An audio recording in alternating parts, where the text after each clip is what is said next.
আপনি নিজেকে এত ছোট কেন ভাবছেন? কেন এমনটা মনে করেন যে আপনার কথাগুলো আপনার রব শুনছেন না? কেন এমনটা মনে করেন যে আপনার চাওয়াগুলো আপনার রব পূরণ করবেন না? আপনি নিজেকে যতটা ভালোবাসেন, আপনার রব আপনাকে তার থেকেও অনেক অনেক গুণ বেশি ভালোবাসেন। আপনিও রবের সেই বান্দা, যে বান্দা আমি, যে বান্দা আরও 10 জন। কখনো মন ছোট করবেন না। খারাপ সময় এসেছে বা আসছে, তার মানে এমনটা নয় যে ভালো সময় আসবে না। খারাপ সময়ের মধ্য দিয়ে আপনার জীবন অতিবাহিত হচ্ছে, তার মানে এমনটা নয় যে আপনার রব আপনার জীবনে ভালো কিছু পাঠাবেন না বা ভালো কিছু দেবেন না। এই পৃথিবীতে প্রত্যেকটা মানুষের জীবন ওঠানামায় ভরা। কখনো ভালো সময় আসবে তো কখনো খারাপ। রব আমাদের পরীক্ষা করেন, কখনো কিছু দিয়ে তো আবার কখনো কিছু থেকে বঞ্চিত করে। তিনি প্রতিনিয়ত আমাদের পরীক্ষা করেন। কিন্তু একটি কথা মনে রাখবেন, আপনার রব, আপনার আল্লাহ আপনাকে ভালোবাসেন। জীবনের দীর্ঘ সময় হয়তো আপনি আপনার রবকে ডাকেননি, আপনি আপনার রবের বিপক্ষে গিয়েছেন, তারপরেও আপনার রব আপনাকে ভালোবাসেন।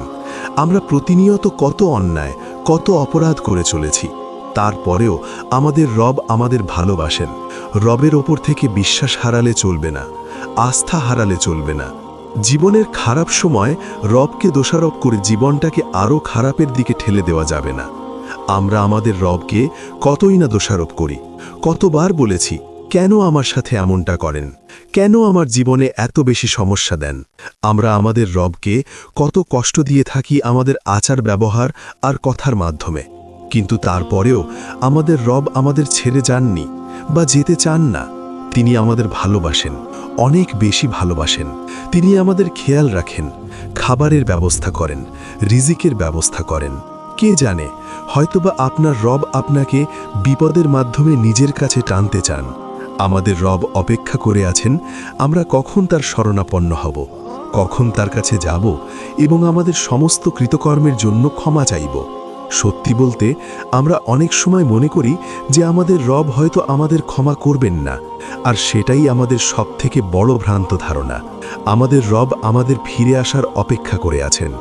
যে রব ক্ষমা করতে ভালোবাসেন, তার উপর থেকে যখন আমরা আস্থা হারিয়ে ফেলি, সেটা আমাদের জন্য লজ্জাজনক। আপনি কষ্টে আছেন, খারাপ সময়ের মধ্য দিয়ে যাচ্ছেন, এগুলো আপনার রবকে খুলে বলুন। আপনার মনের কথা, মনের শব্দগুলো রবের কাছে ব্যক্ত করুন।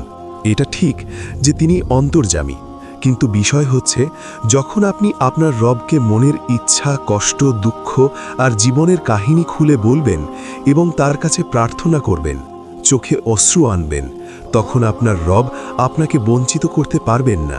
তিনি আমাদের কষ্টে দেখতে চান না, কষ্ট দিতেও চান না। কিন্তু আমরা খারাপ সময় না আসলে আমাদের রবকে স্মরণ করি না। তাই হয়তোবা বাধ্য হয়ে তিনি কখনো কখনো আমাদের জীবনে পরীক্ষা হিসেবে এমন কিছু মুহূর্ত পাঠান যেগুলোকে আমরা কষ্টদায়ক মনে করি। কিন্তু প্রকৃত বিষয় হলো তিনি আমাদের তার সন্নিকটে নিয়ে আসতে চান। তিনি আমাদের জন্য অপেক্ষা করে আছেন। আমরা যখন টাকা, বাড়ি, গাড়ি নিয়ে মেতে থাকি, তিনি তখন আমাদের বলেন, কোথায় যাচ্ছ তোমরা? নিঃসন্দেহে আমাদের রব আমাদের জন্য অপেক্ষা করছেন।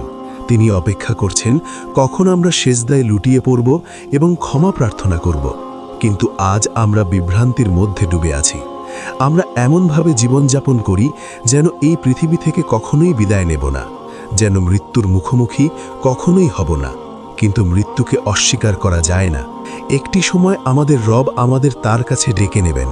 সেই সময় যাতে আমরা লজ্জাবোধ না করি, সেজন্য এখন থেকেই নিজেকে প্রস্তুত করা উচিত। রবের কাছে ফিরে যাওয়া উচিত, নিজেকে আত্মসমর্পণ করা উচিত। রবকে বলা উচিত, হে আল্লাহ, আমার সমস্ত কৃতকর্মের জন্য আমি লজ্জিত ও দুঃখিত। তুমি তো ক্ষমা করতে ভালোবাসো, আমাকে ক্ষমা করে দাও। আমি জানি আমি ক্ষমার যোগ্য নই। আমি জীবনে যা যা করেছি সেগুলো ক্ষমার অযোগ্য। তারপরেও তুমি তো ক্ষমাশীল, আমাকে ক্ষমা করে দাও। যখন এই শব্দগুলো আমাদের অন্তর থেকে রবের সামনে তুলে ধরব, তখন আমাদের রব কি আমাদের ফিরিয়ে দেবেন? কখনোই দেবেন না, কারণ তিনি আমাদের ভালোবাসেন। আমরা যখন বড় অপরাধ করি, তখন মনে করি রব আমাদের ক্ষমা করবেন না, যার ফলে আমরা আরও বেশি অপরাধের পথ বেছে নিই। কিন্তু রব ক্ষমা করতে ভালোবাসেন। আপনি রবের কাছে চান, অন্তর থেকে চাইলে অবশ্যই পাবেন। আপনি হয়তো ভাবছেন অতীতে অনেক কিছুই চেয়েছেন কিন্তু পাননি। আসলে যেগুলো আপনাকে দেওয়া হয়নি সেগুলো হয়তো আপনার জন্য উপযুক্ত ছিল না। জীবনের একটি নির্দিষ্ট পর্যায়ে পৌঁছে আপনি বাধ্য হবেন যে আপনার রব আপনার জন্য যা করেন তা মঙ্গলের জন্যই করেন। আজ হয়তো সেটা আমাদের দৃষ্টিগোচর হচ্ছে না, তাই আমরা অভিযোগ করছি। কিন্তু বাস্তবতা এটাই যে আপনার রব হয়তো আপনার জন্য বৃহৎ কিছু সাজিয়ে রেখেছেন, যার জন্য আপনি এখনো প্রস্তুত নন। ক্ষুদ্র কিছু পাওয়ার জন্য ব্যাকুল হয়ে আপনি ধৈর্য হারিয়ে ফেলছেন। অপেক্ষা করুন, সময় এখনো শেষ হয়ে যায়নি। আপনার রব আপনাকে ছেড়ে দেননি। তিনি হয়তো আপনার জন্য বাগান সাজিয়ে রেখেছেন, আর আপনি সামান্য একটি ফুলের জন্য ব্যাকুল হচ্ছেন কেন? মহান রব্বুল আলামিন পৃথিবী সৃষ্টির 50,000 বছর আগে যা যা ঘটবে সব লিখে রেখেছেন। মৃত্যু যেভাবে আমাদের দিকে ধেয়ে আসে, আমাদের রিজিকও ঠিক সেভাবেই আমাদের দিকে ধেয়ে আসে। আপনার ভাগ্যে নির্ধারিত রিজিক কেউ এক চুল পরিমাণ বাড়াতে পারবে না, আবার এক বিন্দু পরিমাণ কমাতেও পারবে না। এরপরেও যখন আপনি জীবন নিয়ে হতাশ হন বা রিজিক নিয়ে দুশ্চিন্তা করেন, তখন আপনি বোকামির পরিচয় দেন। আপনি যদি আপনার জীবন বদলাতে চান, তবে তাকদিরে বিশ্বাস রাখুন এবং বাকিটা রবের রহমতের ওপর ছেড়ে দিয়ে আমরণ চেষ্টা করুন। আমাদের মধ্যে একটি ভ্রান্ত ধারণা আছে যে ধৈর্য ধরা বা ভাগ্যে বিশ্বাস করা মানে ঘরে হাত গুটিয়ে বসে থাকা। বিষয়টা মোটেও এমন নয়। ভাগ্যে বিশ্বাস করার মানে এই নয় যে আপনি চেষ্টা করবেন না। অবশ্যই আপনাকে প্রতিনিয়ত সৎ পথে থেকে লড়াই করতে হবে। আপনার রিজিক, অবস্থান, সম্মান ও ভালোবাসার জন্য চেষ্টা করতে হবে।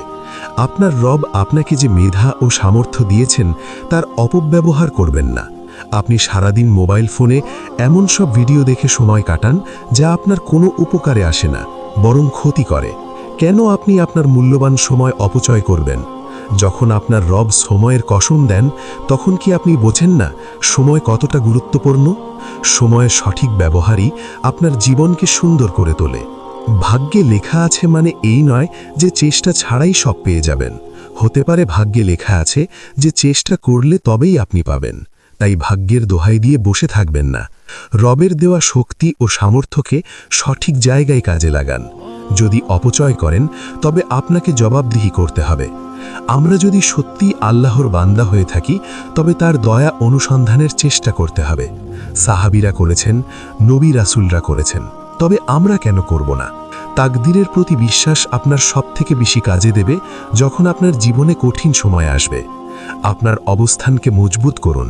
এমনটা নয় যে ধনীদের জান্নাতে যাওয়া নিষেধ বা সব গরিবই জান্নাতে যাবে।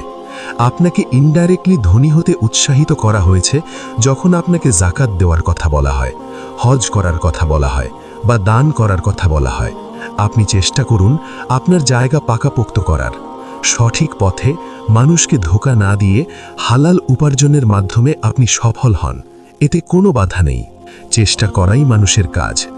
আপনার জীবনের সবথেকে খারাপ সময় তাকদীরের কনসেপ্ট আপনাকে মানসিকভাবে ভেঙে পড়া থেকে বাঁচাবে, কিন্তু ভাগ্যের দোহাই দিয়ে অলস বসে থাকা যাবে না। আপনি আপনার তরফ থেকে সর্বোচ্চ চেষ্টাটুকু করুন, বাকিটা রবের উপর ছেড়ে দিন।